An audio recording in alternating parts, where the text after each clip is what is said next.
जय श्री कृष्ण। स्वागत है आप सभी का मेरे एच.एस. भारद्वाज यूट्यूब चैनल पर। मैं हरिओम शर्मा आज आपको घर की सुख शांति के लिए, नौकरी प्राप्ति के लिए, पुत्र धन प्राप्ति के लिए अमावस्या और पूर्णमासी के दिन आपको 5 नियमों का पालन करना है। 5 ऐसे कौन से नियम हैं जिनको निभाने से आपके घर में सुख शांति रहेगी, पुत्र धन की प्राप्ति होगी और जो भी आप चाहते हैं वह आपको प्राप्त होगा। दोस्तों, सबसे मेन होता है हमारा घर, परिवार। अगर घर में सुख शांति है, परिवार में प्रेम भाव है, तो आप चाहे थोड़ा ही कमाते हैं लेकिन आपका मन शांत रहेगा और आप आगे बढ़ने का प्रयास करोगे, तरक्की पर तरक्की करोगे। वहीं आप दिन रात मेहनत करते हैं और पैसा कमाते हैं, घर में सुख शांति नहीं है, प्रतिदिन कलेश होता है, कोई व्यक्ति बीमारी से जूझ रहा होता है, तो आपका मन अशांत रहता है, आपका मन खिन्न हो जाता है, आप परेशान हो जाते हैं, किसी भी कार्य में आपका मन नहीं लगता, तो आपको यह नियम जरूर निभाने चाहिए। अगर आप यह नियम निभाते हैं तो आपको अवश्य ही लाभ मिलेगा। अक्सर कई बार ऐसा होता है कि हमारे ऊपर कई ऐसे दोष लग जाते हैं जिनकी वजह से घर से सुख शांति चली जाती है। आप सुबह गए, शाम को घर के अंदर घुसे और घर में घुसते ही किसी ना किसी बात पर लड़ाई झगड़ा हो जाता है, तो आपका मन परेशान हो जाता है। वही सुबह के समय किसी न किसी बात को लेकर के, छोटी छोटी बातों को लेकर लड़ाई झगड़े शुरू हो जाते हैं। शादी के कई साल बीत गए हैं, संतान की प्राप्ति नहीं हो पाती है, लोग ताने देने लग जाते हैं, वहीं बरकत रुक जाती है। आप पैसा कमा रहे हैं, या तो किसी बीमारी में चला जाएगा या किसी केस वगैरह में या किसी भी कार्य से वह पैसा खर्च हो जाता है, धन रुक नहीं पाता। अनेक प्रकार की ऐसी परेशानियां होती हैं जिससे ग्रस्त जीवन नरक बन जाता है। दोस्तों, ग्रस्त जीवन ही हमारा ऐसा सुख शांति का साधन है।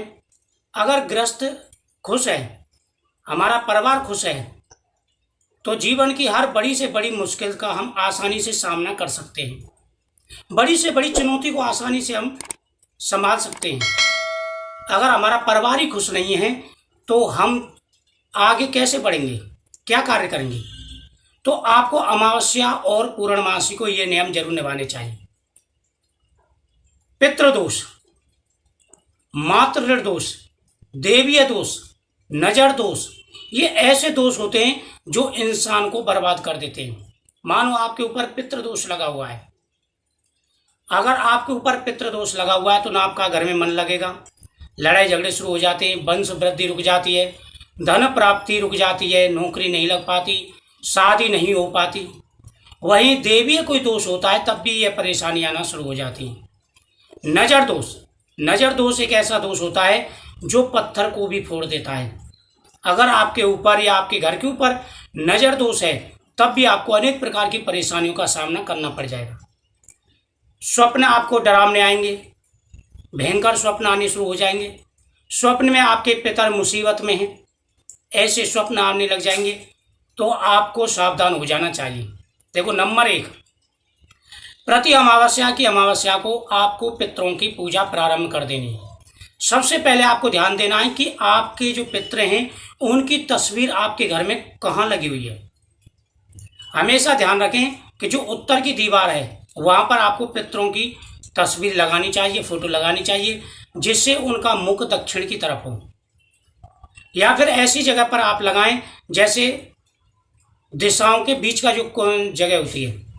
कभी भी बेडरूम में, किचन में, ड्राइंग रूम में आप पितरों की फोटो नहीं लगानी है। पितरों की फोटो आपको पूजा घर में लगानी है, जहाँ पर आपने पूजा घर बना रखा हो, या आपका कोई पूजा पाठ का कोई कमरा पड़ा हो जिसमें आप बैठ के पूजा पाठ करते हो, तो उसमें भी आप जो है ये फोटो लगा सकते हैं। इस बात का विशेष रूप से ध्यान रखना है कि प्रति अमावस्या की अमावस्या को पितरों की पूजा आपको करनी है, पितरों के नाम से तर्पण करना है, पंचग्रास आपको निकालना है, और प्रतिदिन आपको अपने किचन से पहली रोटी गाय के लिए निकालनी है, गाय का नाम लेकर के आपको पहली रोटी गाय के लिए निकालनी है। दूसरी आपको कुत्ते के लिए निकालनी है, यह 2 रोटी आपको प्रतिदिन जरूर निकालनी है। अगर कुत्ते को ना खिला पाए तो गाय के लिए तो आपको 1 रोटी जरूर निकालनी है। नंबर 2, प्रति पूर्णमासी को आपको नियम निभाना है कि आप संभव हो सके तो अपने घर में गंगा जल के छींटे दें और अमावस्या को भी दें, और पूर्णमासी वाले दिन सत्यनारायण की कथा प्रारंभ कर दें। प्रति पूर्णमासी को भगवान के सामने घी का दीपक जला करके, और सत्यनारायण भगवान की कथा आती है जिसमें 5 अध्याय होते हैं, वह आप पढ़ना शुरू कर दें।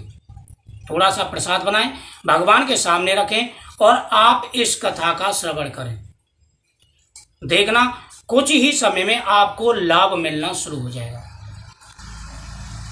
प्रति अमावस्या को अगर संभव हो सके तो पूरे घर की सफाई करें, और साथ ही अपने घर के अंदर स्वास्थ्य चिन्ह बनाना चाहिए। ओम जयंती मंगलाकाली भद्रकाली कपालिनी दुर्गा क्षमा शिवा दात्री स्वास्वता नमस्ते। ओम नमो भगवते वासुदेवाय नमः। सर्वव्याधा विनिमुक्तो धन्य धान्य मनुष्यामृत प्रसादम भविष्यति संशय। कृष्णाय वासुदेव हरि परमात्मे प्रतिक्लेशनाशाय गोविंदाय नमः। ओम भूर्भुवस्सुवः तत्सवितुर्वरेण्यं भर्गो देवस्य धीमहि धियो यो न प्रचोदयात्। इन मंत्रों की आहुति देना प्रारंभ कर दें प्रति अमावस्या के दिन, और हर पूर्णमासी को आप छोटा सा हवन कुंड जला लें और वहां पर इन मंत्रों की आहुति देना प्रारंभ कर दें। प्रति अमावस्या और पूर्णमासी को आपको दान करना है अन्न का।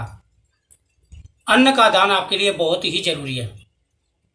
वही प्रत्येक अमावस्या को 1 थाली पितरों के नाम से भोजन बना करके आपको संकल्प करके दान करनी चाहिए।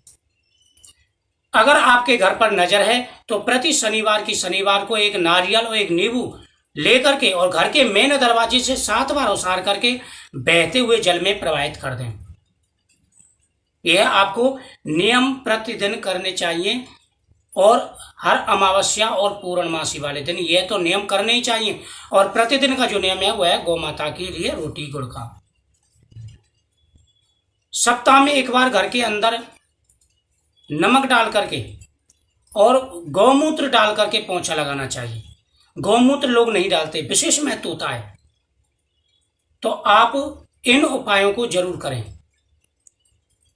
प्रति सोमवार को भगवान शिव जी को पंचामृत से अभिषेक करें, गंगा जल से अभिषेक करें। जब आप भगवान शिव जी का अभिषेक कर रहे हो, नीचे जो जल गिर रहा हो उसको लोटे में भर के लाएं और घर के अंदर छिड़काव लगाएं।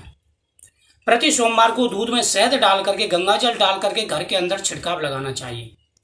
वही घर के अंदर गुग्गल और कपूर की धुनी भी देनी चाहिए। उपले पर रख करके, गाय का उपला लेकर के आए, उस पर आपको धुनी रख करके घर के अंदर देनी चाहिए। घर के अंदर 5 जगह कम से कम स्वास्थ्य चिन्ह बनाने चाहिए। इन नियमों को आप जरूर निभाएं, और अगर आप इन नियमों को निभाते हैं तो आपको जरूर लाभ मिलेगा।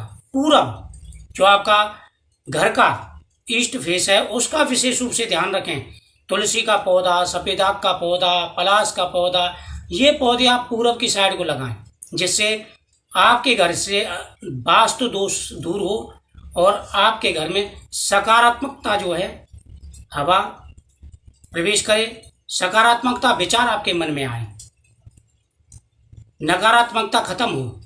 इन बातों का विशेष रूप से आपको ध्यान रखना। ये साधारण से उपाय आप इनको जरूर करें। एकादशी का व्रत रखें, पूर्णमासी का व्रत रखें, और ये जो मैंने मंत्र बताए इनको बोल करके आप हवन करें, तो क्यों नहीं आपको लाभ मिलेगा। आपके सारे दोष दूर होंगे। आप ये करके देखें और आपको अवश्य लाभ मिलेगा।